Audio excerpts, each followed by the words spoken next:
어머님의 기도, 어머님의 찬송, 어머님의 희생을 통해서 우리가 오늘 여기까지 온 줄 믿습니다.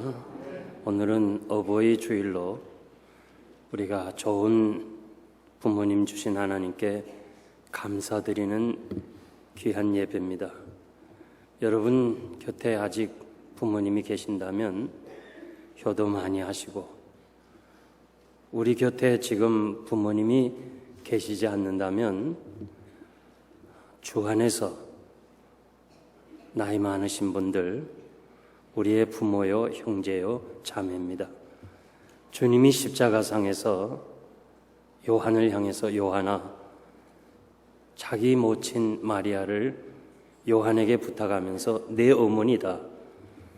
그 이후 요한은 마리아를 자기 집에 모셨다고 기록되어 있습니다. 주님이 사역하실 때에 그 형제들이 주님을 만나기로 면회하려 할 때에 누가 내 모친이며 누가 내 형제냐, 하나님의 뜻대로 부르심을 받은 사람들이 우리 형제요, 자매요, 모친이라고 그랬습니다. 우리 주님은 이 가족 관계를 확대시켜 주었습니다. 우리가 혈연 관계는 세상에 사는 동안 이루어지지만은 이 신앙으로 맺어진 관계는 이 세상뿐만 아니라 영원히 하나님 나라에까지 이루어질 줄 믿습니다. 랑캐스터에 가보면 아미시들이 살고 있습니다. 이들은 지금도 18세기 문명을 그대로 유지하고 있습니다. 우리와 한 가지 다른 것은 유아 세례를 인정하지 않습니다. 16세에서 18세에 이를 동안 본인이 세례를 받는데 그때에 서약을 하게 됩니다. 평생 하나님 섬기고 아미시의 규율을 따라서 살기로 그렇게 굳게 작정을 하게 되어 있습니다. 그리고 죽는 날 동안 이 아미시의 규율을 따라 살고 있습니다. 아미시라는 이름은 그 재침례파 목사인 야콥 암만의 이름을 따서 아미시라고 부르고 있습니다. 이분들은 예수님의 삶과 산상수훈을 삶의 목표로 정하고 있습니다. 가장 중요한 것이 공동체고 그리고 형제 사랑입니다. 저들은 세속을 분리해서 살고 있습니다. 절대로 폭력을 행하지 않고 겸손하고 평화를 사랑하는 사람들입니다. 항상 누가 무슨 욕을 하더라도 침묵으로 답변하고 있습니다. 누군가가 오른편 뺨을 때리면 주님의 말씀대로 왼편을 돌려대는 사람입니다. 수년 전에 그곳에 살인사건이 있었습니다. 2006년 10월 2일 이 아미시 학교에 찰스 로버트라는 젊은이가 자기 아이가 세상에 태어나자마자 죽은 것을 하나님을 원망하면서 그 행복하게 살아가는 그 아미시 학교에 들어가서 결국 소녀 5명을 죽이고 자기도 자살하고 5명을 부상을 시켰습니다. 참으로 충격적인 사건인데 그것보다 더 우리에게 충격은 그 살인자의 가족을 이 희생자의 부모들이 찾아가서 위로를 했습니다. 그리고 살인자의 장례식을 같이 참석해서 슬픔을 나누었습니다. 그리고 각계각층에서 위로금을 준 그 돈에서 일부를 떼어서 그 살인자의 자녀들이 공부하도록 장학금을 주었습니다. 기자가 물었습니다. 어떻게 이런 일을 행할 수 있느냐? 저들은 주의 기도를 따라서 했다는 거예요. 우리가 우리에게 지은 죄를 용서해 준 것 같이 우리 죄를 용서해 달라. 저희들은 스데반처럼 자기들을 죽인 원수를 위해서 기도했습니다. 얼마나 놀라운 일입니까? 지금 미국에 살면서도 치외 복권 인정되어 이 12년의 의무 교육을 저들은 하지 아니하고 자체 교육을 하고 있습니다. 세상 법정에 절대 가지 않습니다. 현대 교육, TV나 자동차나 전화나 전기를 사용하지 않습니다. 옛날 방식 그대로 살고 있습니다. 1737년 저들은 신앙의 자유를 위해서 이 란카스타에 이주해 왔고 벌써 오랜 세월이 지난, 그러니까 276년이 지난 지금도 그 200여 년 전에 왔던 그 생활 그대로 자기들이 살아가고 있습니다. 이들은 대가족 제도입니다. 한 가정에서 3대, 4대가 같이 어울려 살고 있습니다. 농약을 쓰지 않고 농사하기 때문에 저들의 농산물은 미국인들의 참으로 사랑을 받고 관심을 가지고 있어서 농산물을 만들자마자 다 팔립니다. 그리고 절대 약품도 우리가 사용하는 화학약품을 쓰지 아니하고 자연적인 약, 이 천연 약품을 사용하고 있습니다. 때로는 젊은이들이 도시로 가려고 한다면 가라 그러는 거예요. 그런데 가지도 않지만 나갔던 젊은이들이 다시 이 아미시 커뮤니티로 돌아온다고 합니다. 저들은 18세기 문명을 그대로 이어가면서 행복하게 오늘도 살아가고 있습니다. 부모에게 효도하고 어른들을 존경하고 순종하고 있습니다. 오늘의 레갑 족속의 사람들과 같습니다. 본문에 보면 레갑 족속을 소개합니다. 레갑 족속은 모세의 장인 이드로의 아들 호밥의 후손으로 겐 족속입니다. 이 겐 족속 중에서 이스라엘 백성을 따라서 가나안에 정착한 한 가족이 레갑 자손입니다. 이 레갑의 장남이 요나답이었습니다. 요나답은 북왕국 이스라엘 예후 왕 시대의 사람으로서 하나님 섬기고 하나님을 경외한 사람입니다. 에레미야보다 230년 전의 사람입니다. 그런데 230년이 지나도 에레미야 시대까지 조상이 한 그대로 준행하였다고 그랬습니다.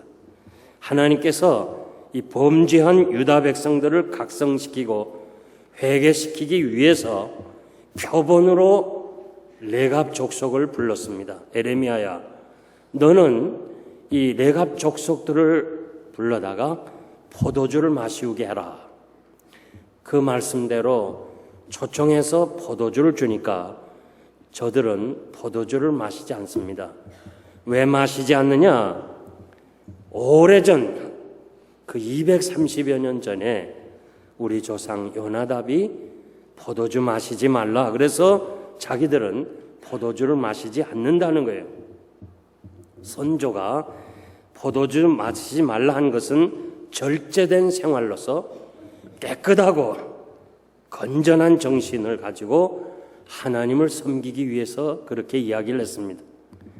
이 유다의 불순종과 이 레갑 자손의 이 자발적인 순종을 비교하여 볼 때 확연하게 다른 것을 알 수 있습니다. 유다 백성은 하나님께서 수시로 기적을 베푸시고 다른 길로 갈 때마다 선지자를 보내서 가르쳐주고 하나님의 말씀은 이렇다 이렇게 지시해 줘도 저들은 딴 길로 가고 우상을 섬기고 죄악된 길로 가지만 이 레갑 족속은 그 조상이 말한 그대로 행하지 않았느냐 하면서 하나님은 에레미야에게 귀중한 교훈을 가르쳐 주었습니다. 어떻게 이렇게 할 수 있었는가? 하나님께 대한 신앙 때문에 그렇습니다. 저는 신앙과 효도는 뗄래야 뗄 수 없는 마치 동전의 양면성과 같습니다. 효도하는 사람 효자입니다. 효도하는 사람 신앙 좋습니다. 하나님이 10계명을 주셨는데 1계명에서부터 4계명까지는 하나님 사랑하라, 5계명서부터 10계명까지는 이웃을 사랑하라. 그런데 하나님 사랑하라는 첫째가 하나님 경외하라, 공경하라. 5계명 첫째가 부모를 공경하라. 그래서 하나님 공경하는 것과 부모 공경하는 것을 대등하게 놨어요. 레위기 19장 32절 보니까 너는 센 머리 앞에 일어서고 노인의 얼굴을 공경하며 내 하나님을 경외하라. 노인의 얼굴을 공경하며 내 하나님 여호와를 경외하라. 대등하게 놨습니다. 레위기 19장 3절 보니까 너희 각 사람은 부모를 경외하라. 이 여호와를 경외하라는 말과 부모를 경외하라는 말이 똑같은 말입니다. 우리나라는 옛날부터 부모님 잘 섬기기로 어른 존경하는 것으로 알려졌습니다. 한국의 효도는 저는 일종의 민족의 신앙이라고 생각합니다. 이 효도 신앙이 후에 불교와 유교를 접목하면서 이 효도가 체계적으로 우리나라를 지배하고 있었습니다. 효도는 민족의 삶이었습니다. 왜 사느냐 물어보면 부모에게 효도하기 위해서 삽니다. 이것이 우리 선조들의 삶의 자세였습니다. 효도 못하면 인간이 아니었습니다. 마을에서 공동체에서 쫓겨났습니다. 선조 임금 때 어느 지방에 살인사건이 났습니다. 관가에서 잡을 수가 없어서 보상금을 내걸었습니다. 딸이 아버지가 범인이라고 고발을 했습니다. 그래서 관가에서는 그 딸을 선조 임금에게 보상을 해달라고 진상과 함께 글을 올렸습니다. 그때 이 선조는 그 딸을 잡아오라고 명령했습니다. 아버지를 고발해서 범인을 잡은 것은 좋은 일이지만 돈이 귀해서 돈 때문에 아버지를 고발한 이 불효 자식은 마땅히 극형에 처해서 나라의 질서를 잡아야 된다면서 그 딸을 극형에 처했습니다. 극형에 처한 것은 좀 너무한 것 같다 생각하지만은 그러나 우리나라가 얼마나 효도를 강하게 강조했는가를 우리는 알 수가 있습니다. 효도는 인간의 기본이고 그러니까 효도 못하면 인간이 아니라는 거예요. 효도는 나라의 질서고 불효자가 있으면 나라의 질서를 파괴한다는 거예요. 그리고 가정 행복의 기본이라는 겁니다. 그래서 효도 못하면 그건 죽이라는 거예요. 성경에도 불효자는 죽이라고 그랬어요. 한국 최초의 의료 선교사인 알레는 선교 본부에게 편지를 보내기를 조선에 사는 노인은 지상 천국에 산다. 저들은 모든 사랑을 받으면서 살고 있다고 노인을 지상 천국이라고 보고했습니다. 인류학자 아놀드 토인비는 이 지구상에서 가장 귀한 효도 사상이 한국에 있다고 그랬습니다. 만약 지구가 멸망해서 우리가 다른 별 세계로 이동을 한다면 지구촌에서 가져갈 건 딱 하나인데 한국의 효도 사상을 가지고 가자. 그렇게 세계적으로 인정을 받은 나라입니다. 세계에 내놓을 수 있는 자랑이 바로 한국의 효도 사상입니다. 오래전에 제가 우리 교인 어머니를 이 소셜 오피스에 데리고 가서 웰페어를 신청해 주었습니다. 10년 만에 영주권이 나와서 그러니까 10년 동안 불체자로 있어서 혜택을 받지 못하다가 10년 만에 제가 모시고 가서 영주권을 받았기 때문에 신청을 했습니다. 그 소셜 오피스에 있는 직원이 10년 동안 어떻게 살았나 나한테 물어요. 그래서 딸이 같이 살면서 생활했다니까 딸이 공짜로 먹여주고 재워줬냐 이렇게 또 물어요. 그렇다니까 놀래는 거예요. 세상에 그런 딸이 있나?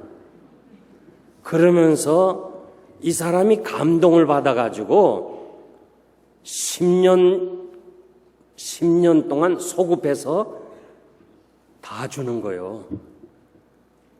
야, 난 그때 막 너무 놀랬는데 여러분 아무도 안 놀래는군요. 하여튼.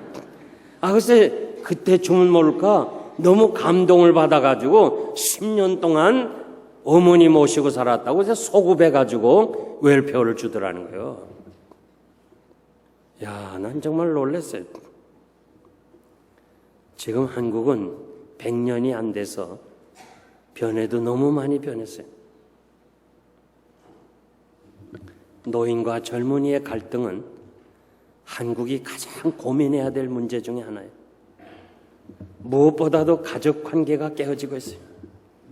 자식을 위해서 평생 동안 헌신했던 부모님들이 이제 자식을 통해서 학대를 받는 시대가 왔어요. 노인 인구가 지금 570만입니다. 한국은 78만 명이 학대를 당하고 있다고 보건사회연구원이 발표했어요. 평균 수명이 늘어나면서 60대 혹은 70대 자녀가 80대, 90 이상의 부모를 학대하고 있는 사실이 늘어난다는 거예요. 독거노인들 혼자 사는 사람이 2000년에는 54만 명이었는데 작년 통계는 119만 명이고 2035년에는 343만 명이 든다는 거예요. 그리고 혼자 사는 사람들이 치매 환자가 많은데 52만 명이 작년 통계 52만 명이 지금 치매를 앓고 있고 2030년에 가면 113만 명이 이 치매를 앓을 거라고 그렇게 얘기를 합니다. 왜 노인이 이렇게 학대를 받으며 왜 이렇게 외롭게 살아야 되나? 그리고 그 외로움의 결과로 이렇게 치매를 앓아야 되나? 그 이유가 가장 중요한 이유가 자녀들이 가난하고 힘들게 사는 것이 부모 탓이다. 왜 부모가 남들처럼 이렇게 잘 살고 이렇게 좀 돈이 많지 왜 가난을 물려줬냐? 이것이 원인이 돼서 그렇게 자녀들을 이 부모를 학대한다는 거예요. 지금 한국에 이 부모가 자녀에게 재산을 주었다가 다시 돌려달라는 재판이 지금 건수가 자꾸 늘어가고 있는 거예요. 69세 난 어느 노인이 아내가 2년 전에 세상을 떠나고 혼자 사는데 아들 며느리가 자꾸 와서 아버님 혼자 살 거 뭐 있습니까? 우리가 평생을 잘 모시겠습니다. 한 달에 50만 원씩 용돈도 드리겠으니 혼자 사시지 말고 이렇게 들어와 사시라고 자꾸 부탁을 했어요. 그때 이 노인도 듣는 얘기가 있으니까 아니야, 난 혼자 살겠어. 내가 가진 거 가지고 혼자 살겠다. 그런데 자꾸 와서 조르니까 할 수 없이 자기 재산 3억 5,700만 원을 아들에게 주고 들어가 살았어요. 몇 개월이 안 돼서 50만 원 주겠다는 약속은 없어요. 그리고 제때 끼니도 안 줘요. 그리고 몸이 아픈데 전기장판도 꺼버렸어. 전기세 나간다고. 그래갖고 이 노인네가 법정에 다시 고발을 했어. 내가 준 돈을 다시 돌려받겠습니다. 그런데 법정에서 패소했어요. 이유는 증거가 없다는 거예요. 증거. 여러분, 절대 여러분 돈 자손에게 주지 말아요. 그리고 만약에 자꾸 달라 그런다면 변호사 공증을 맡아야 돼. 지금 한국의 법정에서 다시 부모가 자녀 준 돈을 찾는 길이 딱 하나 있는데 변호사가 공증을 해야 그 돈을 찾을 수 있다는 약속 불이행으로 그런 시대가 지금 돼버리고 말았어요.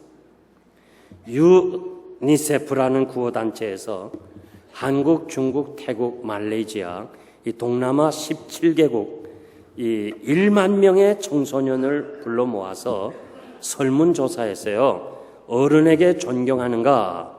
한국은 13%, 17개국 중에서 제일 최하위였어요. 어른들을 전혀 존경하지 않는다. 다른 나라는 2%였는데 한국은 10%였어요. 20%였어요. 그러니까 10배가 더 높다는 거예요. 지금 여기 40대 혹은 30대, 50대 되신 여러분들은 어쩌면 여러분들이 70대쯤 가서 효도를 받아야 될 때는요, 지금보다 더 어려운 시대가 올 거예요. 그러니까 제 얘기 잘 들어서 절대 자녀들에게 돈 주면 안 돼. 예. 아멘은 아무도 없군요. 그래서 참 심각한 수준이 우리의 미래가 어두운 거예요. 왜? 보는 게 있잖아요. 우리 부모가 지금 우리 할머니, 할아버지에게 하는 걸 다 보고 있잖아요. 그러니까 그 자녀들이 커서 그 부모를 어떻게 대하겠냐 그 말이에요. 그러니까 이런 통계가 나오는 거예요.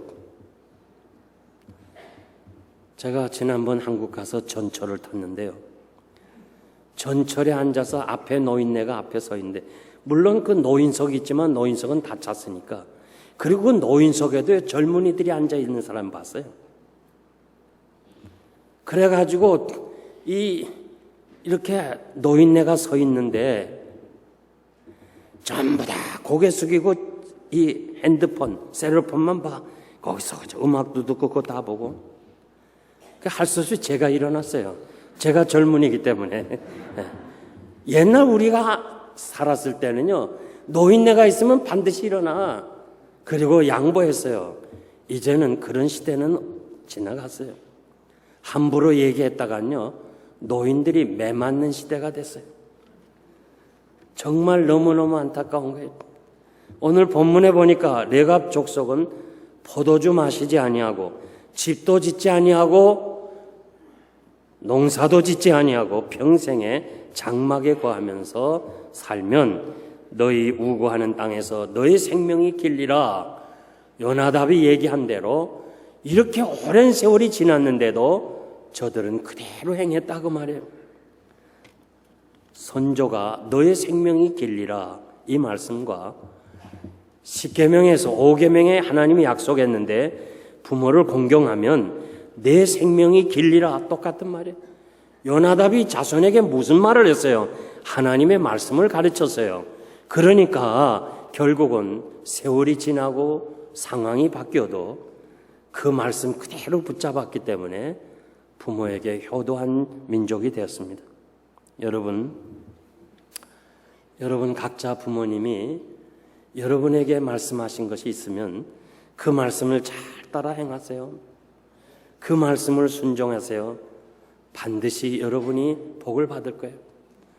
제가 이 설교를 준비하면서 저는 아버지가 일찍 세상 떠났기 때문에 아버지 얘기는 들은 기억이 없고, 어머니가 용거라 너는 하나님의 은혜로 낳았으니 넌 평생에 하나님의 은혜를 잊지 말고 살아라. 그래서 그 말씀 가지고 지금까지 하나님의 은혜를 잊지 않으니까 하나님이 나를 축복해 주고 하나님 앞에서 여러분들에게 말씀을 전할 수 있는 사람으로 세워주셨습니다. 부모님에게 효도하는 것은 하나님 앞에서 복을 받는 것이. 잠언 23장 23절 24절 보니까 진리를 사고서 팔지 말며 지혜와 훈교와 명철도 그리하라. 의인의 아비는 크게 즐거울 것이라. 말씀대로 살면 부모가 즐겁고 그것이 바로 자신들이 복을 받는 길이에요. 레갑의 자손들은 집도 짓지 말고 농사도 짓지 않고 평생에 장막에 거하라. 목축을 한번 살아가라. 왜 그래요? 하나님 의지하고 살아가라. 세상에 정착민으로 살아가지 말고 아브라함처럼 장막에 살아가라. 하나님의 나라를 바라보면서 하나님이 원하시는 인도함 따라 살다가 본향을 찾아가라. 그런 뜻으로 집도 짓지 말고 농사도 짓지 말라고 그랬어요. 나그네로 살아가라는 거예요. 히브리서 11장 10절 이하에 보니까 믿음으로 산 사람들은 여기가 영구한 도성이 아니기 때문에 본향을 찾아 사모하면서 갔다고 그렇게 말씀하고 있습니다. 믿음으로 살아가라는 그 뜻으로 이렇게 말씀한 그것을 준종했다고 말씀합니다. 11절에 보면 바벨론의 군대가 무서워서 피난길에 잠시 예루살렘에 들어오게 됐다는 말이 기록되어 있어요. 그리고 지금까지 이스라엘 땅에 이들이 살고 있습니다. 여러분들이 성지 순례를 가보면요, 그 이스라엘 땅이 이제는 정말 돈이 많고 문명이 발달해서 좋은 집도 있고 아파트도 있고 그러는데 아직도 이스라엘 땅에는 천막을 짓고 사는 사람들이 있어요. 이 사람들을 뭐라고 부르는 거 아니? 베두인족이라고 불러요. 이 베두인족이 바로 레갑 족속이에요. 그러니까 이스라엘 정부에서 좀 부끄럽잖아요. 지금까지 이렇게 변화된 세상에서 아직도 옛날에 그때처럼 천막을 치고 사니까 너무 부끄러워서 아파트를 지어줬어요. 그리고 여기 들어와 살으라 하니까 이분들은 아파트는 창고로 쓰고 사는 건 아직도 천막에 살아요. 왜냐? 선조들이 약속한 말씀을 지키기 위해서. 이 다음에 여러분들이 성지 순례 가면 베두인족을 한번 만나보세요. 저도 오래전에 한번 만난 적이 있어요. 행복하냐 물으니까 행복하다는 거예요. 하나님의 말씀대로 사는 사람은 행복한 줄 믿습니다. 사랑하는 성도 여러분, 행복이 어디 있어요? 하나님 공경하고 부모에게 효도하고 형제 우애하고 사는 거, 이것이 행복인 줄 믿습니다. 사랑하는 성도 여러분, 어버이 주일에 여러분도 여기 어버이가 계시고 또 여러분 중에 앞으로 어버이 되실 자녀분도 계십니다. 우리 모두가 함께 공동체를 이루며 행복한 가정을 이루기 위해서 저는 오늘 본문 말씀을 통해서 두 가지를 꼭 제가 부탁드리고 싶은데, 첫째는 절제 생활을 해주시길 바랍니다. 이 레갑의 자손들은 포도주를 영영히 마시지 말라. 왜 마시지 말라? 이 팔레스틴 땅에는 물이 귀하기 때문에 포도주가 음료를 대신합니다. 그렇지만은 포도주를 마심으로 자기가 정신이 혼미해지고 실수할까봐 건전한 정신으로, 맑은 정신으로 하나님을 경외하기 위해서 포도주를 마시지 말라. 그 말씀을 세월이 오랜 지난 지금까지 저들이 이 말씀 따라 이렇게 절제 생활을 하고 있습니다. 슬프게도 한국은 술 소비량이 세계 첫째입니다. 그저 즐거워도 술 마시고 슬퍼도 술 마시고 사업이 잘 돼도 술 마시고 사업이 안 되면 더 마시고, 그래서 술로 온통 세상이 어려워졌어요. 이제는 교회 안에서도요, 공공연하게 술을 마시고 있습니다. 여러분, 정말 우리가 이 술로 망한 사람이 너무 많아. 지금 여러분들이 잘 알잖아요. 대통령 수행한 이 청와대 대변인, 아주 정말 중요한 직위에 있고, 저는 그 박근혜 대통령이 국회 연설하는 걸 보면서요, 너무너무 자랑스러웠어요. 야, 저분이 정확하게 여자로서 그 두려움 없이 떨림 없이 정말 할 말을 다 하고 영어로 그냥 연설하는데 아주 감동을 받았어요. 한국인이 됐다는 걸 자랑스럽게 생각했어요. 그 시간에 이분은 술을 마시고 있었다. 나는 그 성폭행을 했다 안 했다 그거는 접어두고라도 그 중요한 시간에 술을 마시고 있었다는 사실은 그분은 참 제거된 것이 잘 된 거예요. 이 70일도 너무 길었어요. 앞으로 이 사람이 이 정부에 있는 동안에 얼마나 많은 일을 저지르겠어요. 그러니까 그냥 하나님이 미리 제거해버렸어.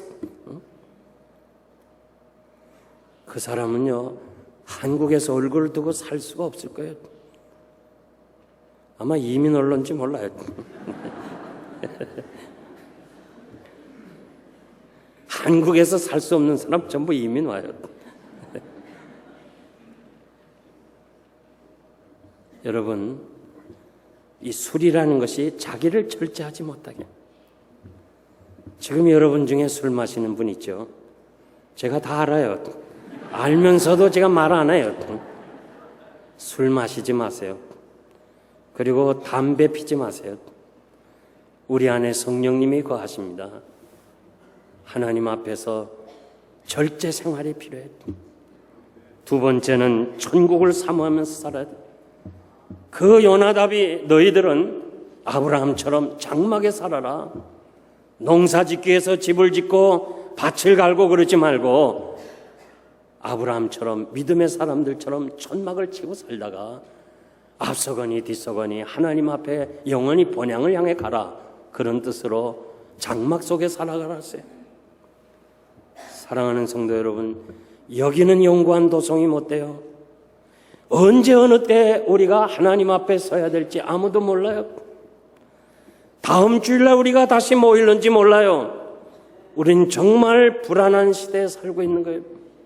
하루하루 우리는 하나님의 말씀 따라 절제하며 살고 영원한 본향을 사모하면서 믿음으로 살다가 언제라도 주님이 오라 하시면 주님 감사합니다, 우리가 주 앞에 가겠습니다 하고 이렇게 살아가는 것이 성도들의 진정한 삶인 줄 믿습니다. 나는 오늘 이 어버이 주일을 맞이해서 진정으로 여러분들이 효도하며 사는 길은 레갑 족속처럼 두 가지는 꼭 실천해야 되는데, 하나는 절제하면서 사는 거예요. 절제하면서 살고, 다른 하나는 나그네 의식을 가지고 살자. 너무 여기에 정착하고 여기만 미련을 두고 여기가 전부인 것처럼 살지 말고 나그네 의식을 가지고 살자. 절제하면서 살고 나그네 의식을 가지고 살자. 이거 잊어버리면 안 돼요. 양옆 사람들에게 잊어버리지 않도록 이 두 가지를 꼭 권면해 주세요. 시작.